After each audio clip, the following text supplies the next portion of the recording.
Hello, assalamu alaikum. Good morning. This is Dr. Khalid Said. Um, this is my presentation for the Dubai Police Health Center CME program. I chose the topics of e-cigarettes and because I think it's relatable, it's one of my educational needs. I needed to learn more about it, and I think most of us got asked questions from our clients in our clinic about the potential harms and whether it's a good thing or not. So I hope it's going to be useful for all of us, and it's a very concise presentation, just 15 slides, so it should be over by maybe 10 minutes or so, because it's just like an introduction or a framework for the topic. So let's get into it. So what are the e-cigarettes? So e-cigarettes come in different shapes and sizes. Most they have battery, heating elements, and a place to hold the liquid. So e-cigarettes produce an aerosol by heating a liquid that usually contains nicotine. And as we all know, nicotine is the addictive drug in regular cigarettes, in cigars, and other tobacco products. It also contains flavorings and other chemicals that help to produce the aerosol. Users inhale the aerosols or the aerosol into their lungs. Bystanders can also breathe in this aerosol when the user exhales into the air. So passive smoking is also possible with vaping. E-cigarettes are known by many different names. I think it's important to know these names so we can be able to speak with the youth, with their lingo. So they are sometimes called e-cigs, e-hookahs, mods, vape pens, vapes, tank systems, and electronic nicotine delivery systems. Some e-cigarettes are made to look like regular cigarettes, like cigars or pipes. Some resemble pens, USB sticks, and other everyday items. Larger devices such as tank systems or mods do not resemble other tobacco products. Using an e-cigarette is sometimes called vaping. E-cigarettes can be used to deliver marijuana or hashish or cannabis and other drugs. And I think that's important because sometimes it's difficult to know exactly what's the drug in the liquid container, and some people may abuse it for against the law products. So we need to be aware of that. So these are the different shapes and sizes of the vaping products or the e-cigarettes. It has evolved from shape like a normal cigarette that's what disposable, but it has evolved into the rechargeable e-cigarettes and the current shapes that we see right in the middle. So what is in the e-cigarettes aerosol? The e-cigarettes aerosol that users breathe from the device and exhale can contain harmful and potentially harmful substances, including nicotine, ultrafine particles that can be inhaled deep into the lungs, flavorings such as diacetyl or diacetyl. It's a chemical linked to a serious lung disease, volatile organic compounds, cancer-causing chemicals, heavy metals such as nickel, tin, and lead. It is difficult for consumers to know what e-cigarettes products contain. Thus, we need to warn our clients. For example, some e-cigarettes marketed as containing 0% nicotine have been found to contain nicotine. So, this diagram, make it simple. We can use it especially for our youth population to show exactly what is contained in the aerosol they are breathing in. It's just like the components we just talked about in the previous slides, but in a diagram it makes it easier for the youth to understand. So who is using e-cigarettes? Is this topic really important, or am I just wasting your time? E-cigarettes are the most commonly used tobacco product among youth. So this all data come from the USA. In 2021, 2.06 million US middle and high school students used e-cigarettes in the past 30 days.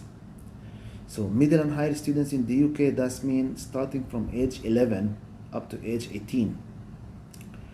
And 2.8%, that's 320,000 of middle school students. So that's mean between the age of 11 and 13. And 11.3%, that's 1.72 million of high school students. That's between the age of 14 and 18. So this is a huge burden among the youth, at least in the US, which can reflect on other nations also. In 2020, 3.7% of US adults currently use e-cigarettes. In 2019, among current adult e-cigarette users overall, 36.9% also currently smoke cigarettes. That's what's called the dual use. They're using both e-cigarettes and the regular cigarettes. 39.5% formerly smoked cigarettes. So those are the ones who try to quit the regular cigarettes. And 23.6% had never smoked cigarettes before. Among current adult e-cigarette users, the percentage who have never smoked e-cigarettes is highest among those aged 18 to 24. So that's mean 56%, and is lower in older age group. So the youth are naive to regular smoking, but they go directly to vaping or e-cigarettes. So what are the health effects of using e-cigarettes? E-cigarettes are still fairly new, and scientists are still learning about their long-term health effects. Here is what we know now. Most e-cigarettes contain nicotine, which has known health effects. Nicotine is highly addictive. Nicotine is toxic to developing fetuses. Nicotine can harm adolescent and young adult brain development, which continues into the early to mid-20s. It's also a health danger for pregnant adults and their developing babies. So nicotine by itself, it's quite harmful. Besides nicotine, e-cigarettes aerosol can contain substances that harm the body. This includes cancer-causing chemicals and tiny particles that reach deep into lungs. However, e-cigarettes aerosol generally contains fewer harmful chemicals than smoke from burnt tobacco products. E-cigarettes can cause unintended injuries. So other than just smoking it, there are some other dangers. Defective e-cigarettes batteries have caused fires and explosions, and in addition, acute nicotine exposure can be toxic. Children and adults have been poisoned by swallowing, breathing, or absorbing e-cigarettes liquid through their skin or eyes. So, emergency departments in the US visits related to e-cigarettes or vaping products continue to decline after sharply increasing in August 2019 and peaking in September 2019. So we are talking here about something called EVALI, which is e-cigarettes and vaping products associated lung injuries. So the national and state data from the US from patients reports and product sample testing show that tetrahydrocannabinol, or THC, containing e-cigarettes or vaping products, particularly from informal sources like friends, family, and in-person or online dealers, are linked to most EVALI causes and play a major role in the outbreak. So that's cannabis or hashish.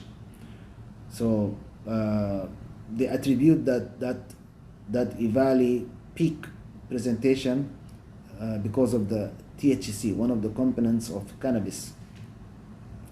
Also, vitamin E acetate is strongly linked to the EVALI outbreak. Vitamin E acetate has been found in product samples tested by FDA and state laboratories and in patient lung fluid samples tested by CDC from geographically diverse states. Vitamin E acetate has not been found in the lung fluid of people that do not have EVALI. Evidence is not sufficient, however, to rule out the contribution of other chemicals of concern, including chemicals in either THC or non-THC products in some of the reported EVALI cases. So more research is needed. It's not definite that THC was the sole reason behind the EVALI. Are e-cigarettes less harmful than regular cigarettes? I think we are going to be asked this question a lot. The answer is yes, they are less harmful. But that doesn't mean e-cigarettes are safe. So whenever we answer that question, we should give that follow-up. E-cigarettes aerosol generally contains fewer toxic chemicals than the deadly mix of 7,000 chemicals in smoke from regular cigarettes. However, e-cigarettes aerosols is not harmless. It can contain harmful and potentially harmful substances, including nicotine, heavy metals like lead, volatile organic compounds, and cancer-causing agents. Can e-cigarettes help adults quit smoking cigarettes? That's also a question that we may encounter. So what does the evidence say?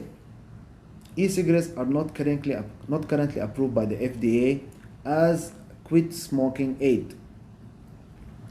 The US Preventive Service Task Force, a group of health experts that makes recommendations about preventive health care, has concluded that evidence is insufficient to recommend e-cigarettes for smoking cessation in adults, including pregnant adults. However, e-cigarettes may help non-pregnant adults who smoke if used as a complete substitute for all cigarettes and other smoke tobacco products. To date, the few studies on the issue are mixed. A Cochrane review found evidence from 2 randomized controlled trials that e-cigarettes with nicotine can help adults who smoke stop smoking in the long term compared with placebo that contain no nicotine e-cigarettes. However, there are some limitations to the existing research, including the small number of trials, small sample sizes, and wide margins of error around the estimates. A recent CDC study found that many adults are using e-cigarettes in an attempt to quit smoking. However, most adult e-cigarette users do not stop smoking cigarettes and are instead continuing to use both products, known as dual use. Dual use is not an effective way to safeguard health, whether using e-cigarettes, smokeless tobacco, or other tobacco products in addition to regular cigarettes. Because smoking even a few cigarettes a day can be dangerous, quitting smoking completely is very important to protect your health. So, finally, what's the message that we should convey to our clients or our patients?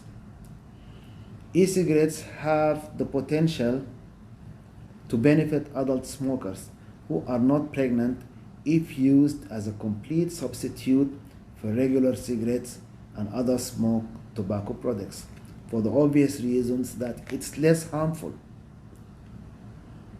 E-cigarettes are not safe still for youth, young adults, and pregnant women, as well as adults who do not currently use tobacco products.